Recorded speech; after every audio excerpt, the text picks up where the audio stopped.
جو 1957 میں ریلیز ہوئی تھی۔ یہ فلم WZ احمد کی تھی۔ 1953 کے سال 10 فلمیں ریلیز ہوئی تھیں، جن میں 8 فلموں کے ہیرو سنتوش کمار تھے۔ ان کی ایک سپر ہٹ فلم پتن تھی جو 1955 میں ریلیز ہوئی۔ یہ ایک ایسی فلم تھی جس پر پنجابی سنیما ہمیشہ ناز کرتا رہے گا۔ تیری رسوائیوں سے ڈرتا ہوں جب تیرے شہر سے گزرتا ہوں،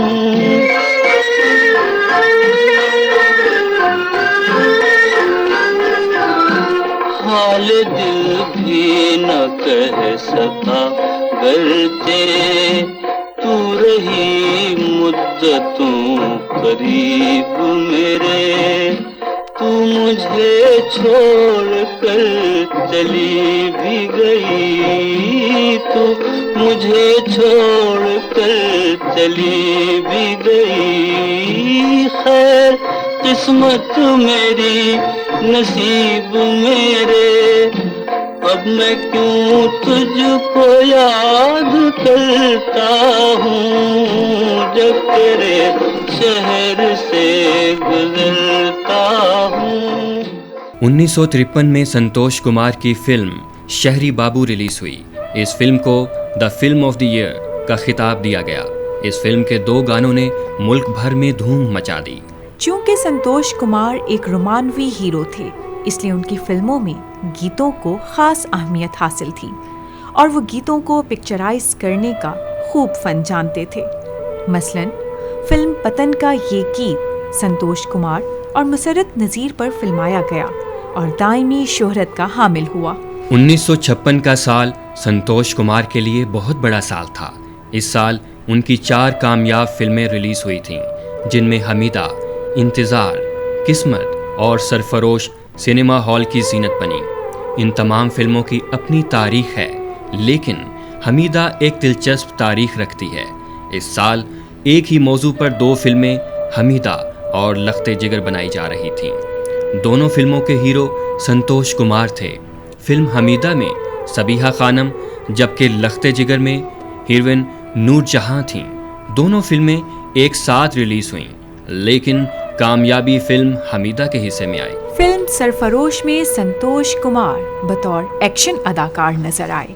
ان کا ایک مکالمہ چوری میرا پیشہ ہے اور نماز میرا فرض زبانیں صد عام ہوا۔ فلم انتظار میں سنتوش کمار نے ڈبل رول کیا تھا۔ یہ ایک نغماتی فلم تھی جس کے گیتوں نے دھوم مچا دی۔ 1956 میں بننے والی اس فلم کے ہدایت کار مسعود پرویز اور موسیقار خواجہ خورشید انور تھے۔ سامعین، سنتوش کمار بڑی حد تک اپنے انتخاب کی فلمیں کیا کرتے تھے۔ اکثر اچھی کہانی نہ ہونے کی بنا پر وہ فلم میں کام کرنے سے انکار کر دیتے۔ شاید اسی وجہ سے ان کی فلموں کی تعداد باقی فلمی ہیروز کے مقابلے میں کم ہے۔ 1957 کا سال سنتوش کمار کے لیے ایک بہت بڑا سال تھا۔ یہ ان کے انتہائی عروج کا زمانہ تھا۔ اس سال ان کی 4 نغماتی فلمیں نمائش کے لیے پیش ہوئیں۔ ان میں عشق لیلا، وعدہ، 7 لاکھ اور سردار شامل تھیں۔ ان 4 فلموں میں سنتوش کمار کے ساتھ ہیروئن سبیحہ خانم تھیں۔ یہ چاروں فلمیں پاکستانی فلم انڈسٹری میں امتیازی حیثیت رکھتی ہیں۔ ہر فلم نے کسی اداکار، موسیقار یا گلوکار کو شہرت بخشی تھی۔ جس فلم نے اداکارہ نیلو کو شہرت بخشی وہ 7 لاکھ تھی، جس کا مقبول گیت نیلو کی پہچان بنا۔ اسی طرح عشق لیلا ایک کامیاب نغماتی فلم تھی جس کے سارے گیت مقبول ہوئے۔ اس سال لیلا مجنو کی کہانی پر 2 فلمیں بنائی گئیں، عشق لیلا اور لیلا مجنو۔ یہ ایک ہی سال ایک ہی دن ریلیز کی گئیں۔ سنتوش کمار کی فلم عشق لیلا کامیاب ٹھہری۔ سبیحہ خانم اور سنتوش کمار کی فلم وعدہ ایک شاندار فلم تھی۔ 1958 میں سبیحہ خانم اور سنتوش کمار شادی کے بندھن میں بندھ گئے۔ یہ سنتوش کمار کی دوسری شادی تھی۔ اس سے قبل انہوں نے جمیلہ نام کی ایک خاتون سے شادی کی تھی۔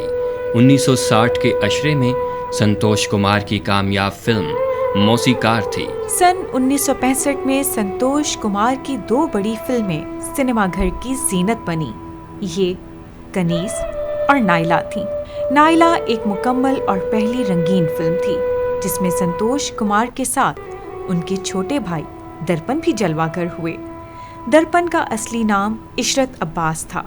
اس فلم کے گیت قتیل شفائی نے لکھے تھے، جس کی موسیقی ماسٹر عنایت حسین نے مرتب کی تھی۔ اس فلم کے تمام گیت مالا بیگم اور مسعود رانا نے گائے تھے اور تمام گیت بے حد مقبول ہوئے۔ 1966 میں سامعین سنتوش کمار کی ایک فلم ہمراہی ریلیز ہوئی۔ یہ پاکستان کی پہلی آرٹ مووی کہی جا سکتی ہے جس میں کوئی رومانوی گیت، رومانوی سین اور رقص وغیرہ نہیں تھا۔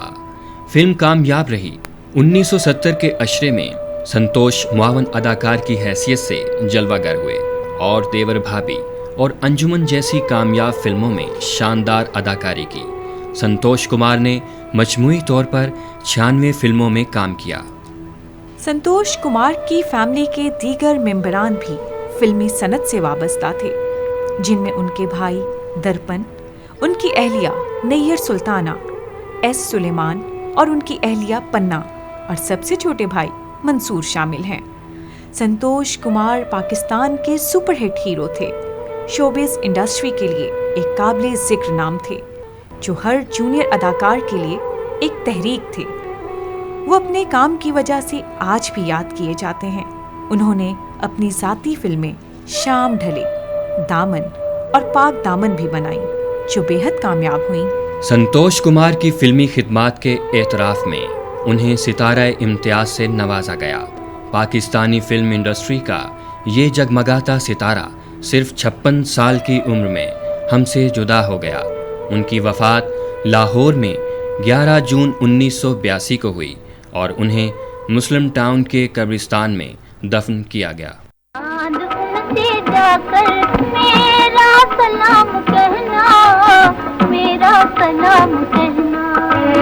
خصوصی فیچر سماعت فرما رہے تھے موسیٰ رضا سے سنتوش کمار تک۔